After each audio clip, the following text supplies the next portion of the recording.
Hello दोस्तों। एक बार कुछ साइंटिस्ट ने मिलकर एक बुद्धिस्ट मॉन्क जिनका नेम मैथ्यू रिकट था उनके ब्रेन को एक मशीन से स्कैन किया और ये पता लगाने की कोशिश की कि एक मॉन्क जब मेडिटेशन करता है तो उनके माइंड में क्या चलता है। सभी साइंटिस्ट रिकट की एक चीज से बहुत हैरान हुए। रिकट पलक झपकते ही नो थॉट स्टेट में चले जाते थे और फिर अगले ही सेकंड में वो वापस भी आ जाते थे। ये बिल्कुल ऐसे था कि मानो आप एक बटन को बस प्रेस करके अपने माइंड को टर्न ऑफ या टर्न ऑन करते हो, जैसे एक लाइट को बटन से ऑन ऑफ किया जाता है। नो थॉट स्टेट का मतलब है कि वो स्टेट जहां आपका माइंड, बॉडी, आपकी पांचों सेंसेस साइलेंट हो जाती है। ऑथर कहते हैं कि अपने सभी सेंसेस और माइंड को शांत करने से पहले ज्यादातर मॉन्क्स को कुछ देर उन्हें कंट्रोल करने में लगता है। ये टाइम उनका एक वार्म अप पीरियड जैसा होता है, पर रिकट के लिए इस स्टेट में जाना कोई मुश्किल बात नहीं थी। उन्हें बस आंख बंद करने की देर होती थी, इधर आंख बंद और उधर मेडिटेशन शुरू। रिकट 41 इयर्स के थे, पर साइंटिस्ट का उनकी रिसर्च के अकॉर्डिंग कहना था कि रिकट का माइंड अभी भी एक 10 साल के बच्चे जितना यंग माइंड है। साइंटिस्ट के अकॉर्डिंग रिकट इस वर्ल्ड के सबसे खुश इंसानों में से एक थे। इस रिसर्च में साइंटिस्ट ने रिकट के बाद उनके साथ के बाकी 21 मॉन्क्स के भी ब्रेन को स्कैन किया और बाकी सभी मॉन्क्स के ब्रेन में भी सेम गामा वेव्स पाई गई। गामा वेव्स साइंस की टर्म्स में अटेंशन, मेमोरी, लर्निंग और हैप्पीनेस को डिफाइन करती है। वैसे आप शायद सोच रहे होंगे कि मॉन्क्स कौन होते हैं। ऑथर के हिसाब से अगर आपको सिंपल लैंग्वेज में बताऊं तो वो लोग जो हमेशा प्रेजेंट में रहते हैं, जिनका फोकस प्रेजेंट में रहना होता है, वो मॉन्क्स होते हैं। मॉन्क्स अपनी टेम्पटेशंस को कंट्रोल करना जानते हैं। मॉन्क्स की लाइफ पर्पस और मीनिंग से भरी होती है। मॉन्क्स पैदाइशी मॉन्क्स नहीं होते, ये हम इंसानों की तरह ही होते हैं, जिनका बैकग्राउंड मॉन्क्स बनने से पहले बिल्कुल आपकी हमारी तरह ही होता है। ये भी स्कूल्स में पढ़ते हैं, इनका भी शहरों में घर परिवार होता है जैसे हमारा है। दोस्तों, इस वीडियो को दिखाने का पर्पस आपको मॉन्क्स बनाना नहीं है। इस वीडियो में तो हम मॉन्क्स के माइंडसेट की हेल्प से खुद का पर्पस फाइंड आउट करने के बारे में जानेंगे, ताकि हम अपनी लाइफ को एक पर्पस के साथ मीनिंगफुल बना सकें। हम ये डिसाइड कर सकें कि हमें अपनी लाइफ में करना क्या है जो हमारी पूरी लाइफ को हैप्पी और सेटिस्फाई रखे। जब ऑथर का लंदन के एक कास्ट बिजनेस स्कूल में एडमिशन हुआ तब ऑथर 18 साल के थे। एक बार ऑथर के एक फ्रेंड ने उन्हें अपने साथ चलकर एक मॉन्क का सेशन अटेंड करने को कहा। उन दिनों ऑथर सिर्फ बड़े बड़े सेलिब्रिटीज, सीईओ और बाकी सभी सक्सेसफुल लोगों के ही लेक्चर्स अटेंड करते थे। उन्हें सक्सेसफुल लोगों की बातें, उनकी अचीवमेंट्स के बारे में सुनना पसंद था, पर उन्होंने मॉन्क्स के बारे में पहले कभी नहीं सुना था। उनका मॉन्क्स में बिल्कुल भी इंटरेस्ट नहीं था, पर क्योंकि उनके दोस्त ने काफी जिद की तो ऑथर अपने दोस्त के साथ उन मॉन्क को सुनने चले गए। जब वो वहां उन्हें सुनना शुरू हुए तो वो उन मॉन्क की बातों में खो गए। उनका सेशन अटेंड करके ऑथर उन मॉन्क से ये पूछने पर मजबूर हो गए, सर, मैं आपके सारे सेशंस को अटेंड करना चाहता हूँ, क्या आप प्लीज अपने कमिंग सेशंस की डेट्स और प्लेसेस मुझे बताएंगे। ऑथर का इंटरेस्ट उनकी बातों पर तब बनना शुरू हुआ जब उन्हें ये पता चला कि ये मॉन्क बनने से पहले आईआईटी बॉम्बे के एक स्टूडेंट थे। उन्होंने सोचा कि मॉन्क बनने में ऐसा क्या मजा है कि इन्होंने आईआईटी जैसे one of the best institute को छोड़कर मॉन्क बनना चूज किया। फर्स्ट टाइम ऑथर जिन मॉन्क से मिले थे उनका नाम गोरंगा दास था। ऑथर अपनी लाइफ में उन दिनों कुछ खास नहीं कर रहे थे। जब वो गोरंगा दास जी से पहली बार मिले तो उन्हें लाइफ को जीने के कई रीजंस मिले। उन्हें ये पता चला कि अच्छी नौकरी और शादी के अलावा भी लाइफ को जीने के कई बड़े रीजंस होते हैं। उन्हें सेल्फ इंप्रूवमेंट की डेप्थ के बारे में पता चला, पर्पस ऑफ लाइफ क्या होता है ये पता चला। उस दिन के बाद ऑथर ने भी मॉन्क बनने का डिसाइड किया। दोस्तों, ऑथर जय शेट्टी ने अपने पर्पस और पैशन की वजह से ही ये बुक लिखी है जिसका नेम है थिंक लाइक अ मॉन्क। आज ऑथर की लाइफ में पर्पस होने की वजह से उनकी लाइफ मीनिंगफुल है। आइडेंटिटी मॉन्क माइंडसेट कहता है कि हमें अपने पर्पस और पैशन को फाइंड आउट करने से पहले उसे फाइंड आउट करने के काबिल बनना होगा। वो हम कैसे बन सकते हैं? खुद से मिलकर, अपने ट्रू सेल्फ के बारे में जानकर।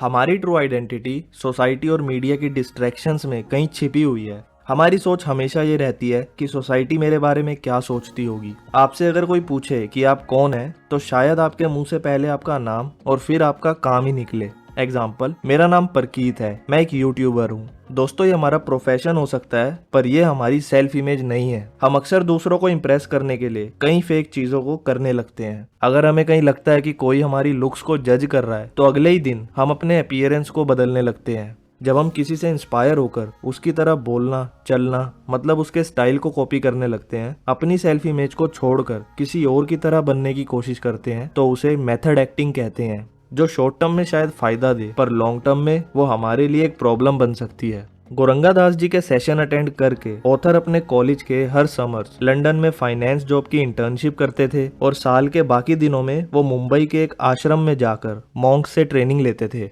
ऑथर के कॉलेज खत्म होने तक उन्होंने अपना रास्ता क्लियर कर लिया था। उन्होंने डिसाइड कर लिया था कि वो अपनी जॉब ऑफर्स और बाकी सभी चीजें छोड़कर एक मॉन्क बनने जाएंगे। हाँ, ये डिसीजन ने ऑथर की फैमिली, उनके रिलेटिव्स और फ्रेंड्स को हैरान कर दिया था। ऑथर के लिए भी ये डिसीजन काफी मुश्किल था, पर ऑथर खुद को जानने के लिए, खुद के ट्रू सेल्फ से मिलने के लिए काफी क्यूरियस थे, जो उन्हें सिर्फ वहाँ के मॉन्क्स के माइंडसेट को समझकर ही पता लग पाता। आश्रम में जाकर उन्हें साइलेंस की इंपॉर्टेंस पता चली। आश्रम में फोन, टीवी, इंटरनेट जैसी कोई चीज अलाउड नहीं होती। ऑथर आश्रम में जाकर बाहर की नॉइज से बिल्कुल कट गए थे। इसकी वजह से वो अपने बारे में कई चीजें जान पाए। ऐसा करके ऑथर लोगों से दूर नहीं हुए, बल्कि उनके अपनी फैमिली और फ्रेंड्स से रिलेशंस पहले से और स्ट्रांग हुए। शांति में रहने की वजह से उन्हें उनकी इनर वॉइस के बारे में पता चला। हमारी यंग एज में सोसाइटी, फ्रेंड्स, पेरेंट्स, एजुकेशन और मीडिया की आवाज हमें ये सिखाती है कि लाइफ को कैसे जीना चाहिए। हमारे बिलीव्स, वैल्यूज, थॉट्स सब इनकी तरह से ही डेवलप होते हैं। इन्हीं डिस्ट्रैक्शंस की वजह से हम खुद से बहुत दूर चले जाते हैं।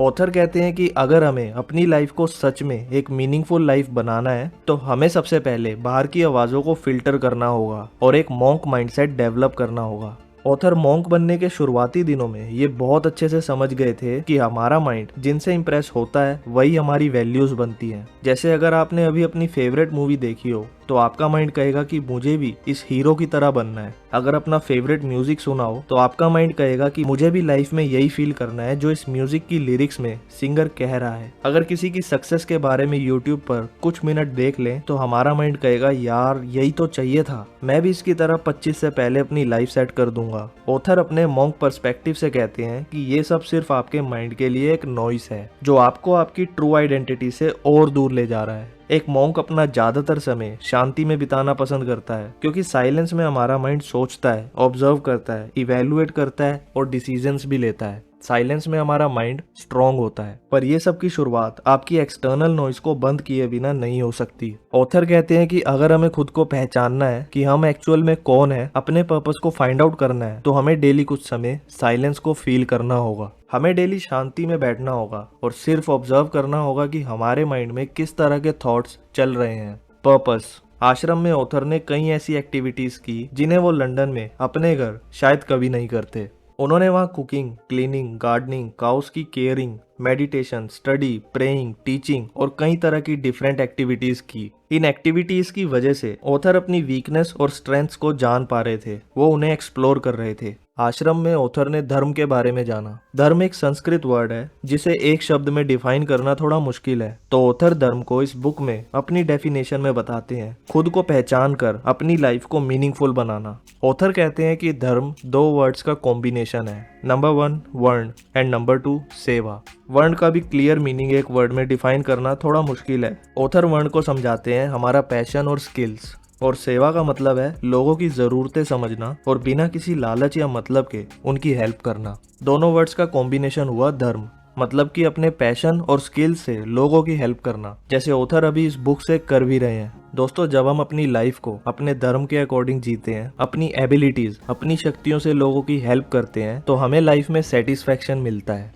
डिस्कवरिंग धर्म। एक बार आश्रम में एक मॉन्क ने ऑथर को पहली बार एक लेक्चर देने को कहा। लाइफ में इससे पहले ऑथर ने कभी इतने लोगों में नहीं बोला था और ना ही उन्होंने कभी किसी को पढ़ाया था। उनका टॉपिक गीता में से था। एक सक्सेसफुल पर्सन जो भी एक्शन परफॉर्म करता है, कॉमन लोग उनके फुटस्टेप फॉलो करते हैं, और लाइफ में वो जो भी स्टैंडर्ड्स को सेट करते हैं, लोग उन्हीं स्टैंडर्ड्स पर चलना पसंद करते हैं। ऑथर इस टॉपिक पर क्लास देने को रेडी हो गए। उन्होंने इस टॉपिक पर काफी रिसर्च की। वो एक लाइब्रेरी में इंटरनेट पर इस टॉपिक के बारे में नॉलेज लेने भी गए। ऑथर को रिसर्च करते वक्त इंटरनेट पर नॉलेज और इंसाइट्स को गेन करने में इतना मजा आ रहा था कि कुछ समय वो खुद के बारे में भूल ही गए थे। क्लास के दिन सभी मॉन्क्स रूम में इकट्ठे हुए और अपनी अपनी सीट्स पर बैठे। ऑथर ने अपने टॉपिक पर लेक्चर स्टार्ट किया और अपने आइडियाज मॉन्क्स के साथ शेयर किए। ऑथर को लेक्चर देने में काफी मजा आया। मॉन्क्स को भी उनकी बातें रेलेवेंट और इंटरेस्टिंग लगी। क्लास के बाद कई मॉन्क्स ने ऑथर की तारीफ भी की। तब ऑथर को उनके पैशन के बारे में रियलाइज हुआ। उन्हें ये पता लगा कि नॉलेज शेयर करना उनका ट्रू पैशन है। ऑथर कहते हैं कि हम सबका धर्म हमारे अंदर ऑलरेडी है, हमें बस उसे पहचानने की जरूरत है। Align with your passion. अपने धर्म को फाइंड आउट करने के लिए हमें अपने पैशन को ढूंढना होगा। पैशन मतलब जो करना आपको पसंद है और जो काम में आप नेचुरली अच्छे भी हैं। हमारा पोटेंशियल इन 4 में से एक क्वाड्रेंट में ऑलरेडी है। Quadrant number 1, skill but no passion. जो लोग अपने काम को अच्छे से कर लेते हैं पर उस काम से उन्हें प्यार नहीं है, वो इस क्वाड्रेंट में आते हैं। क्वाड्रेंट नंबर 2 है स्किल एंड पैशन। जिन्हें उनके काम से प्यार होता है और वो उस काम को अच्छे से भी कर लेते हैं, वो इस क्वाड्रेंट में आते हैं। जब पैशन और स्किल का कॉम्बिनेशन बनता है तो ये टैलेंट कहलाता है, जिसे वर्ण भी बोलते हैं। इस क्वाड्रेंट में लाइफ मीनिंगफुल और सेटिस्फाइड रहती है। ऑथर कहते हैं कि हमारा गोल इस क्वाड्रेंट में पहुंचने का होना चाहिए। Quadrant number 3, no skill and no passion. ये क्वाड्रेंट सबसे ज्यादा डिप्रेस्ड क्वाड्रेंट होता है। इस क्वाड्रेंट में हम मजबूरी में रहते हैं। हम इस क्वाड्रेंट में वो काम करते हैं जो करना ना तो हमें पसंद होता है और ना ही उस काम को हम अच्छे से कर पाते हैं। Quadrant number 4, no skill but passion. इस क्वाड्रेंट में हमें जो करने से प्यार है उसे हम बस अपने खाली टाइम में एक हॉबी समझकर करते हैं। उस काम से रिलेटेड बाकी स्किल्स को करना हमें नहीं आता और हम उसे इम्प्रूव भी करने की कोशिश नहीं करते। क्वाड्रेंट नंबर 1 और 4 दोनों में हमें जो लाइफ से एग्जैक्टली चाहिए, हमें उसका हाफ ही मिलता है। दोस्तों, अगर आप अपने करंट क्वाड्रेंट को लेकर कंफ्यूज हैं तो इस बुक में ऑथर ने एक डेस्क डिजाइन किया है जो मैं डिस्क्रिप्शन बॉक्स में मेंशन कर दूंगा। आप इस वीडियो के बाद उसे चेक कर सकते हैं। वर्ण, हम ह्यूमंस सबसे ज्यादा खुश और सेटिस्फाई क्वाड्रेंट नंबर 2 में रहते हैं। इस क्वाड्रेंट के कॉम्बिनेशन को वर्ण कहते हैं। भगवत गीता धर्म के 4 पर्सनैलिटी टाइप्स के बारे में बात करती है। गीता में इन्हें 4 वर्ण कहते हैं। ये 4 वर्ण हमें हमारे नेचर और एबिलिटीज के बारे में बताते हैं। नंबर 1, द गाइड, जिसे सीखना और नॉलेज शेयर करना पसंद होता है। एग्जाम्पल, जैसे एक टीचर, एक writer, etcetera. Number 2, the leader, एक लीडर को लोगों को इन्फ्लुएंस करना, उनकी हेल्प करना पसंद होता है। Example, school principal, team leader, company CEO। Number 3, एक क्रिएटर, जो नामुमकिन को मुमकिन करने में इंटरेस्ट रखता है। एक क्रिएटर अक्सर स्टार्टअप या अपनी ड्रीम को रियलिटी बनाने में लगा होता है। नंबर 4, मेकर, मेकर को इमेजिनरी चीजों को रियलिटी में बनाना पसंद होता है। Example, artist, musician, writers, etcetera. अगर आपको इसके बारे में डिटेल में जानना है तो मैं आपको इस बुक को जरूर पढ़ने को रेकमेंड करूंगा। दोस्तों, अगर आपको अपना वर्ण फाइंड आउट करना है तो आपको वैदिक पर्सनैलिटी टेस्ट देना चाहिए। ये टेस्ट आप गूगल पर सर्च करके दे सकते हैं। ये टेस्ट आपको आपके बारे में कई ऐसी बातें डिस्कवर करने में हेल्प करता है जो आपने खुद के बारे में पहले कभी नहीं जानी होगी। दोस्तों, धर्म का मतलब लाइफ में हमेशा याद रखना, धर्म सिर्फ पैशन या स्किल नहीं होती। धर्म अपने पैशन की हेल्प से दूसरों की मदद करना होता है। आपका पैशन आपके अपने बेनिफिट के लिए होता है, पर आपका पर्पस दूसरों के बेनिफिट के लिए होना चाहिए। दोस्तों, आपका पैशन, आपका पर्पस तब बनता है जब आप दूसरों की लाइफ को बेटर करने में, उनकी हेल्प करने में उसे यूज करते हैं। अगर आपको अपने पर्पस, धर्म और वर्ण के बारे में डिटेल में जानना है तो आपको इस पूरी बुक को जरूर पढ़ना चाहिए। दोस्तों, इस बुक में और भी कई ऐसे इंपॉर्टेंट पॉइंट्स हैं जिन्हें आपको जरूर पढ़ना चाहिए। मैं पर्सनली आप सभी को ये बुक रीड करने को जरूर कहूंगा क्योंकि मुझे ये बुक अब तक की one of the best books में से एक लगी। अगर आपको अपने पैशन के बारे में डिटेल में जानना हो तो आप वैदिक पर्सनैलिटी टेस्ट से पहले ये 6 मिनट की वीडियो जरूर देखें। इससे आपको आपके पैशन, आपके पर्पस को फाइंड आउट करने में हेल्प मिल सकती है। इस वीडियो का लिंक आपको ऊपर आई बटन और नीचे डिस्क्रिप्शन बॉक्स में मिल जाएगा। तो दोस्तों, आज की वीडियो में बस इतना ही। अगर आपको ये वीडियो वैल्यूएबल लगे तो प्लीज इसे लाइक जरूर करें। इस वीडियो को अपने दोस्तों के साथ भी शेयर करें। एंड लास्ट, वीडियो एंड तक देखने के लिए थैंक यू सो मच।